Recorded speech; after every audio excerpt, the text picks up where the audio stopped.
Commonwealth leaders are urging the Prime Minister to commit to paying reparations for slavery, as the King acknowledged the painful slave trade during a Commonwealth summit. Leaders are gathering in Samoa for the Commonwealth Heads of Government meeting, CHOGM, which has been dominated by calls from many Caribbean countries for the UK to pay reparations. The Foreign Minister of the Bahamas told ITV News he believes that arc of history is already moving in the direction of reparatory justice for slavery, urging Keir Starmer to just do it. Fred Mitchell told ITV News political correspondent Rumley Weeks, "The monarch has said it should move in that direction, the Prime Minister of Britain intellectually is there, so it's only a question of making the step to make the commitment. It's not difficult to do it," he insisted. The King alluded to the mounting pressure around reparations in his opening speech at the summit, telling delegates, "Our cohesion requires that we acknowledge where we have come from. I understand, from listening to people across the Commonwealth, how the most painful aspects of our past continue to resonate. None of us can change the past, but we can commit with all our hearts to learning its lessons and to finding creative ways to right inequalities that endured," he said. The King's words echoed those of Keir Starmer to ITV News on Thursday, when he said we should look forward, not backwards, because we can't change the past. Of course, there's discussion about what we do in recognition of the slave trade. That is history. We can't change our history. The question for me, as we head into the days of this conference, is what do we most want to focus on, he told Rumley Weeks.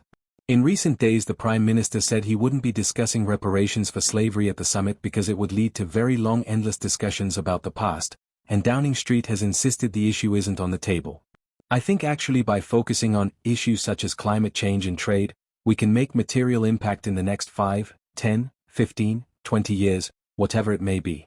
Whereas if we spend all of our time and energy simply talking about reparation, we won't address those issues," Starmer said. But Culture Secretary Lisa Nandy also told ITV News on Thursday the government is open to discussions about reparations. "We're not opposed to having a conversation about any of the issues Commonwealth heads of government want to raise," she said.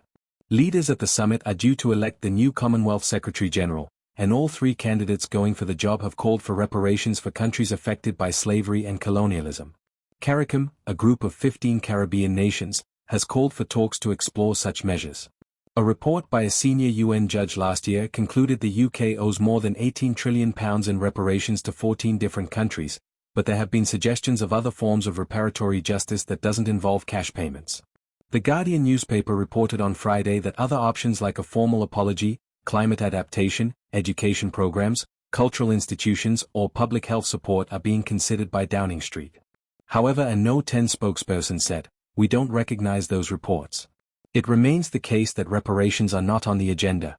As part of his trip to the Commonwealth meeting, the King also visited Australia where he was berated by Australian Senator Lydia Thorpe who accused him of genocide against her nation's Indigenous people. Australian PM Anthony Albanese told journalists on Friday, Lydia Thorpe's outburst was, of course, about Lydia Thorpe. "I thought it was rude, outrageous and entirely inappropriate.